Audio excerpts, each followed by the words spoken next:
Miles, there is, honestly, since this whole year and since we've last spoken, there's been one bright spot in the entire Democratic Party, and that is Zohran Mamdani, frontrunner, Democratic nominee for mayor of New York City.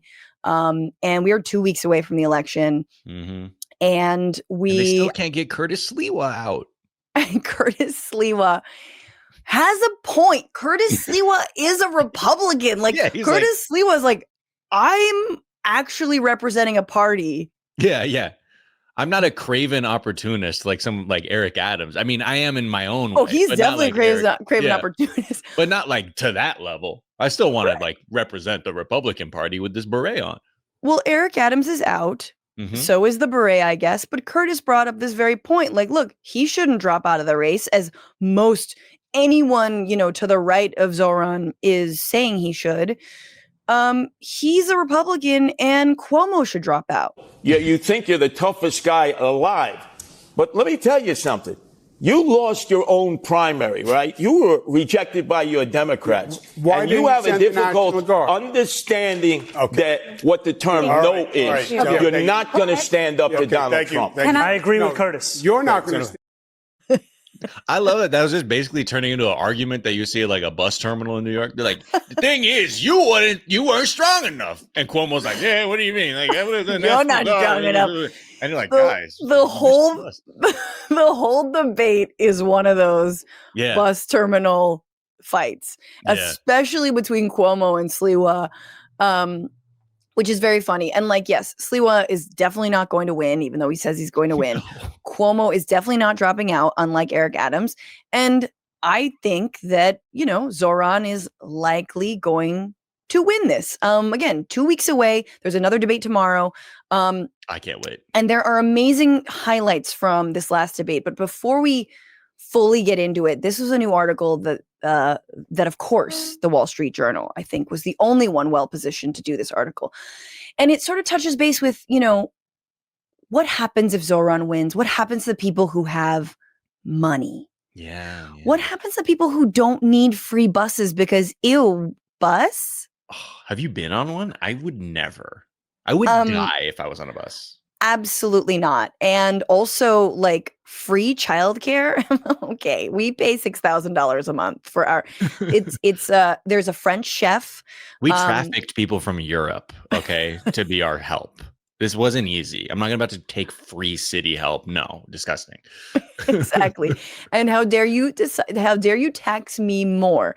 So this was the article called New York's Richest Ask, How Dare He, as Mamdani closes in on City Hall. The how dare he, of course, is just sort of lifted from another quote, but we'll get into it. I want to read this to you.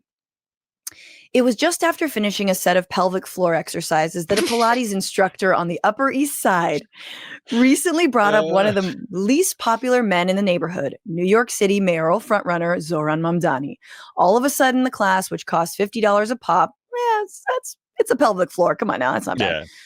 Became something of a political confab. In between sets, some women strategize about helping former New York Governor Andrew Cuomo, whom they see as more palatable, pull off an upset. Others gushed about a recent New York Post cover depicting Governor Kathy Hochul, who had recently endorsed Mamdani as a devotee of Mao Zedong.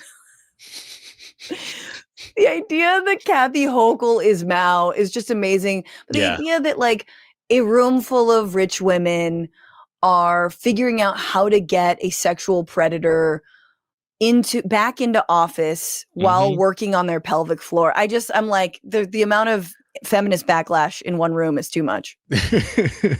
Again, it's so funny when you read these articles of the shook rich people, when they're like, well, where do we go? Because I'll take my money. It's like, no, you won't. You say this all the time. You want to be in New York, deal with it. And you probably are going to. You want to talk tough because that's the only card you have to play is well, we'll take our money with us. It's and go, you're going to Florida for real? No, you're not. No, you're not. Okay, so sit your ass down and deal with it. That's exactly what they talk about. Okay, so speaking of that, privately, according to the article, most rich New Yorkers who talked to the Wall Street Journal said they won't move, at least not yet. Many who would have decamped to Florida and Texas previously. Higher taxes would be annoying, but the city can't raise levies without Albany. Hochul recently backed Mamdani's expanded childcare plan, but has pledged not to raise taxes on the wealthy. Sure. I mean, this is the big thing of like, Hochul, save us from a fair tax rate. Oh, Yeah, God. exactly. Like I mean, again, just reveals that's an existential threat to these people. It's like paying my fair share. No, that would actually, I'll die if that happens. And I'm here for the status quo at all costs. I'm here for the status quo-mo. Okay. That's what Yes. I'm on. Yes. You can use that, Zohran. Yeah, use that. I was flying back from New York, and when you sit next to someone's insufferable conversation, and I'm saying it was like an hour. Like a 3-person row? Were you in a 3-person row? Yes, a 3-person row. I'm in front, and at the top of its lungs, Zohran is scaring everyone into socialism. He's scaring people. And I'm like, sir, you should be in business. Like, what are you doing back here? This is where people with kids have no leg room. That is where we are. You're talking way outside of your seat assignment. Seriously, you should be up there to have that conversation. Right. The first people we eat if this plane goes down. But no. But yeah, I think just like anecdotally, I do think rich people are scared. Now, I don't know if you saw this, but the article talks about Mamdani leaning into the class issues harder than his predecessors. In one ad, he tapped Morgan Spector, Bay, the bearded star of the HBO hit Gilded Age, to roast the rich for whining about socialism while chomping on lobster. It was hilarious and effective, and as fast as lightning that made its way around the Upper East Side chattering classes, securities lawyer Richard Farley said of the ad. The response, Farley said, was incredulous, a combination of how dare he and that's pretty clever. Well, at least they knew they'd been had there. They saw themselves. They were like, not the Gilded Age. I mean, they're.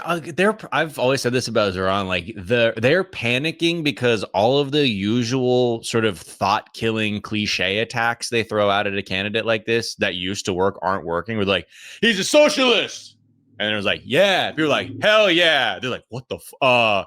He's Muslim. They're all like, hell yeah.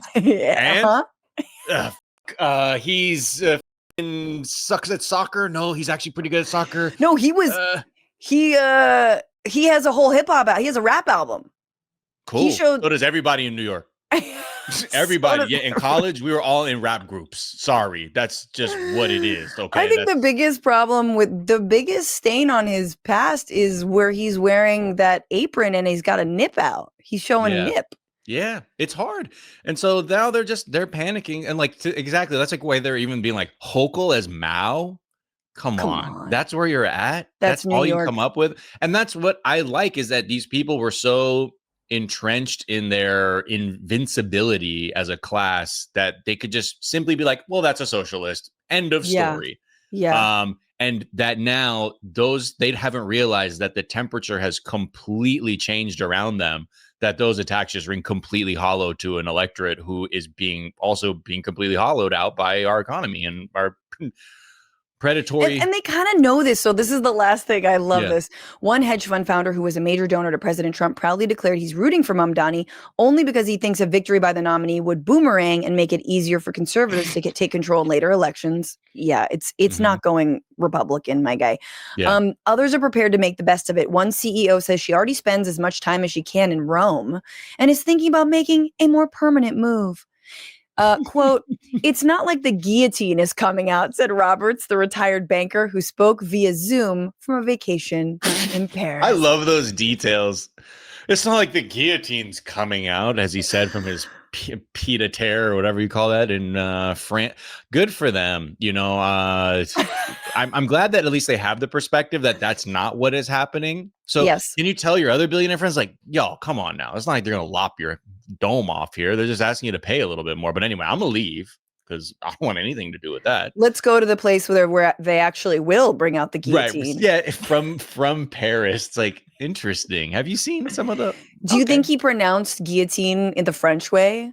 However, how do you say guillotine? I don't know. Guillotine. I don't know. Yeah, I feel like you're respecting that UILL right there. So, unless an American's like, it's not like the guillotine is coming out. True. This is true. The This is true. guillotine. I think he said the gloatine. The guillotine is not coming out, folks. I'm sorry, the what? You live where? The guillotine. I'm in Paris, France. Ever heard of it? I'm about to go to the Champs d'Elysees later. Okay. Sick. Probably never heard of it. It's where all the good stores are. I'm sure you went over this, but I could not miss an opportunity to look at some of the like short but funniest moments of the debate. Again, there's going to be other ones. I just see that one clip of Zohran just absolutely deep frying, cooking Cuomo. Oh, you mean this? Mr. Mamdani, want to respond? And if we have a health pandemic, then why would New Yorkers turn back to the governor who sent seniors to their death in nursing homes? That's the kind of experience that's on offer here today. What I don't have in experience, I make up for in integrity. And what you don't have in integrity, you could never make up for in experience. Yeah. Over. What are you gonna fucking how? Yeah. Anyway, Mr. Mamdani. Well, there was a or whatever, however he mispronounced Mamdani. Yeah. There was a lot of Cuomo fired back at what he thought was a disgraziata. Oh, because apparently, in fact, he did. Zohran has a picture of himself flipping off the Columbus statue, so that became a discussion. My God, protect the Christopher Columbus statues that exist here in the city? I'm telling you, my focus is on affordability. I'm not thinking about you're not answering the question. Yeah, thank you. You're not answering the question. He gave the finger to the Columbus Day statue. That issue's come up. That's what we call it, disgraziado. Disgraziado. Okay. Well, you're not auditioning for Sopranos on that one episode where they were turning up over the people protesting at the Columbus was a great Italian. He was Genovese from Genoa. Italian discrimination. I just want a non-embarrassing Italian in just in the public eye. I'm serious.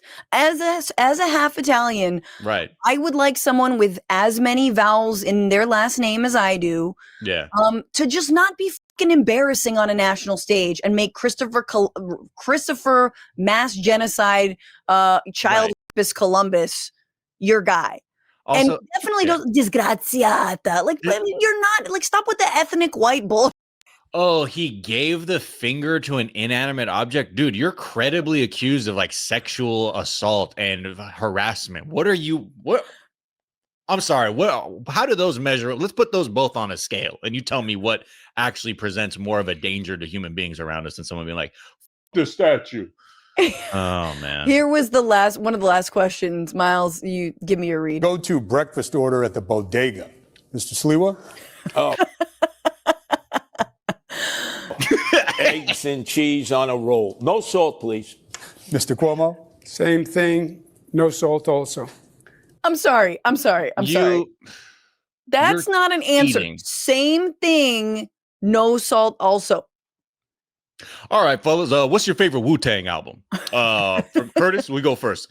For me, obviously, Enter the 36 Chambers. It's a classic. Obviously, Staten Island, a big moment for them. Okay, Governor Cuomo, the same. Also, what he said. Those are my favorite. That's my favorite Wu-Tang albums. Whatever he said. He always gets caught up on the food thing because remember he was asked what his bagel order was. Do you remember that from earlier in the election? Did he just say ditto? No, he said. They said, "What's your bagel order in New York? It's your breakfast bagel." He said, "Let me get a bacon, cheese, and egg." First of all, you got the order wrong. It's a bacon, egg, and cheese, but you said bacon, cheese, and egg on an English muffin. The question was your bagel order. An English muffin. And then he said no. And then I think he's like, hold the bacon. And you're like, then why did you even say it? Dude, just get out of here. Get out of here. It's that one always gets you caught up. That's when you know the culture is shifting. You know, exactly. I understand it's not polite to grope women or say bacon, egg, and cheese. He said you have to put the cheese first. I avoid the bagels to keep my girlish figure. Oh my God. And you're like, dude, you shouldn't be talking about girlish figures right now. Please, don't say the word girl ever. Even go on, Andrew. What's going on, Frantifa? If you haven't already, subscribe to this channel right now. Hit that button. And also, you can become a patron and support the show every single week. Get access to bonus episodes and exclusive merchandise. Patreon.com/Bitchuation Room. Do it.